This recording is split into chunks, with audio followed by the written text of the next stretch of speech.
पितृपक्ष में रोजाना इन 5 स्थानों पर जलाए दीपक। पितरों के साथ मां लक्ष्मी भी होगी प्रसन्न। पितृपक्ष का आरंभ 17 सितंबर से हो चुका है। लोग अपने पूर्वजों के लिए तर्पण करेंगे और उनके नाम से श्राद्ध करके दान पुण्य से के कार्य करेंगे।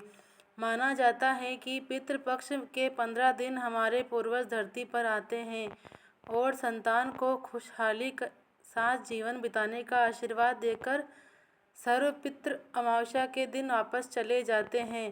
पितृपक्ष के 15 दिनों में पितरों को सच्चे मन से याद करते हुए हम यदि रोजाना घर के इन 4 स्थानों पर दीपक जलाएं तो ऐसा करने से हमें उनका आशीर्वाद मिलता है और माँ लक्ष्मी भी प्रसन्न होकर हमारे घर में वास करती हैं। पितृपक्ष में पितरों को प्रसन्न करने के लिए दीपक के चमत्कारी उपाय बहुत ही प्रभावशाली माने जाते हैं। पितरों का आशीर्वाद पाने के लिए और उनको प्रसन्न करने के लिए रोजाना इन 4 स्थानों पर दीपक जलाना बहुत ही अच्छा माना जाता है। 17 सितंबर से पितृपक्ष आरंभ हो चुका है और इस दिन से लेकर अगले 15 दिन तक रोजाना इन स्थानों पर दीपक जलाने से आपको जल्द ही इसके शुभ प्रभाव दिखने लगेंगे। न सिर्फ आपके पूर्वज आपसे प्रसन्न होंगे बल्कि आपको माँ लक्ष्मी की कृपा भी प्राप्त होगी। माँ लक्ष्मी ऐसे लोगों से बेहद प्रसन्न होती हैं जो अपने बुजुर्गों की सेवा करते हैं और मरने के बाद उनके नाम से दान पुण्य आदि करते हैं। आइए जानते हैं आपको पितृपक्ष में रोजाना किन 4 स्थानों पर दीपक जलाना चाहिए। लेकिन उससे पहले अगर आप भी चाहते हैं कि माता रानी का आशीर्वाद आप पर सदैव बना रहे तो वीडियो को एक लाइक करें और चैनल को सब्सक्राइब करें और कमेंट बॉक्स में जय माता लक्ष्मी ज़रूर लिखें। नंबर 1, दक्षिण दिशा में दीपक जलाएं। वास्तु में दक्षिण दिशा को पितरों की दिशा माना गया है। दक्षिण दिशा में पितरों का वास होता है, इसलिए पितृपक्ष के 15 दिनों में रोजाना इस दिशा में चौमुखी दीपक जलाना चाहिए। इससे पितृ प्रसन्न होते हैं और पितृदोष से मुक्ति मिलती है। ध्यान रखें कि इस दिशा में सरसों के तेल का दीपक ही जलाना सबसे उचित माना जाता है। दक्षिण दिशा को यमराज की दिशा माना जाता है, इसलिए इस दिशा में सरसों का तेल दीपक जलाने का खास महत्व माना गया है। मान्यता है कि इस दिशा में दीपक जलाकर रखने से पूर्वजों की राहें रोशन होती हैं और उनके मार्ग में कोई बाधा नहीं आती। नंबर 2, पीपल के पेड़ के नीचे दीपक जलाएं। पितृपक्ष में रोजाना शाम के वक्त पीपल के पेड़ के नीचे दीपक में काले तिल डालकर सरसों के तेल का दीपक जलाएं। पीपल के पेड़ पर देवी देवताओं के साथ ही पितरों का भी वास होता है, इसलिए पितृपक्ष में रोजाना यहाँ दीपक जलाकर रखने से पूर्वजों का आशीर्वाद आपको मिलता है। पीपल के पेड़ पर दीपक जलाने से माँ लक्ष्मी भी आपसे प्रसन्न होती हैं और आपके घर में वास करती हैं। नंबर 3, घर के मुख्य द्वार पर दीपक जलाएं। घर के मुख्य द्वार पर दीपक जलाकर रखना बहुत ही शुभ माना जाता है। पितृपक्ष में इस स्थान पर शाम के वक्त दीपक जलाकर रखने से नकारात्मक ऊर्जा दूर होती है, साथ ही पितृ प्रसन्न होकर आपको सदैव सुखी और संपन्न रहने का आशीर्वाद देते हैं। मुख्य द्वार से माँ लक्ष्मी का भी प्रवेश होता है, इसलिए पितृपक्ष के दौरान इस स्थान को साफ सुथरा और रोशन रखना चाहिए। ऐसा करने से माँ लक्ष्मी आपसे प्रसन्न होती हैं। नंबर 4, पितरों की तस्वीर के नीचे दीपक जलाएं। घर में जिस स्थान पर आपने अपने पितरों की तस्वीर लगा रखी हो उस स्थान पर आपको दीपक जरूर जलाना चाहिए। अगर आपके घर में तस्वीरों के नीचे दीपक जलाकर रखने की व्यवस्था न हो तो आप अपने पूर्वजों की तस्वीर पर दिया उतारकर इस दीपक को दक्षिण दिशा में रख दे।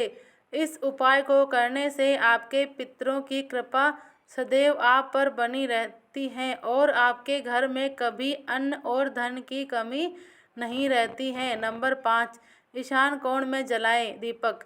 पितृपक्ष के दौरान घर के ईशान कोण में यानी कि अपने घर के उत्तर पूर्व कोने में गाय के घी का दीपक जलाने से भी माँ लक्ष्मी की कृपा बरसती है।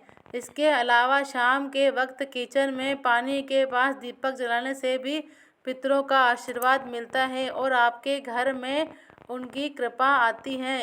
इस उपाय को पूरे 15 दिन लगातार करने से आपके घर में सुख और सुविधाएं बढ़ने के साथ ही जीवन में सुकून शांति स्थापित होती हैं।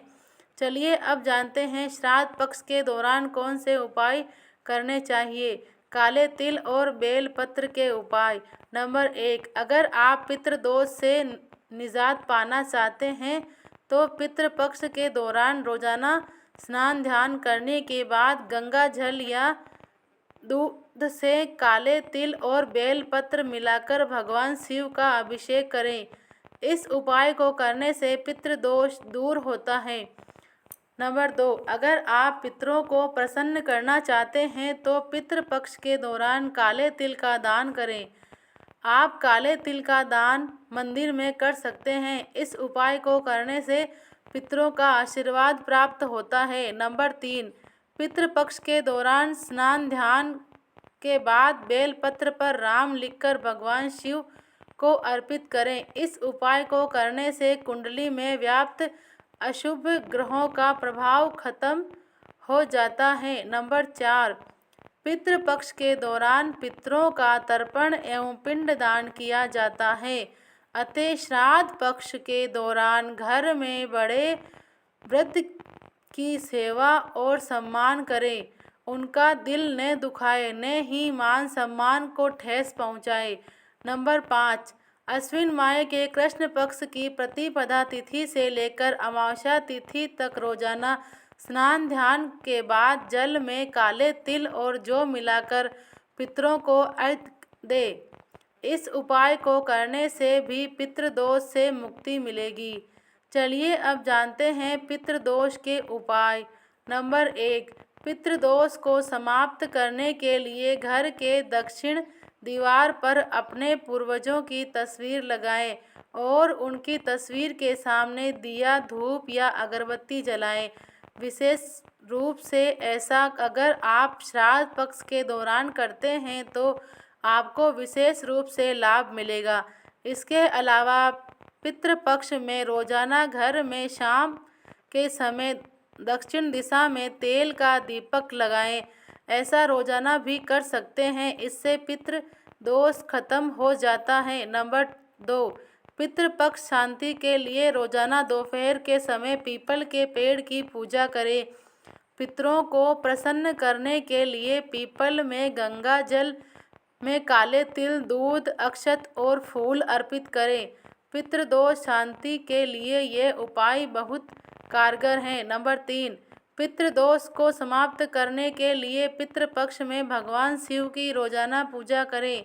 नंबर 4, पितृदोष के बुरे प्रभाव से बचने के लिए 5 मुखी, 7 मुखी, 8 मुखी और 12 मुखी रुद्राक्ष एक साथ धारण करें। यदि ये उपलब्ध न हो पाए तो आप 9 ग्रह रुद्राक्ष माला भी धारण कर सकते हैं।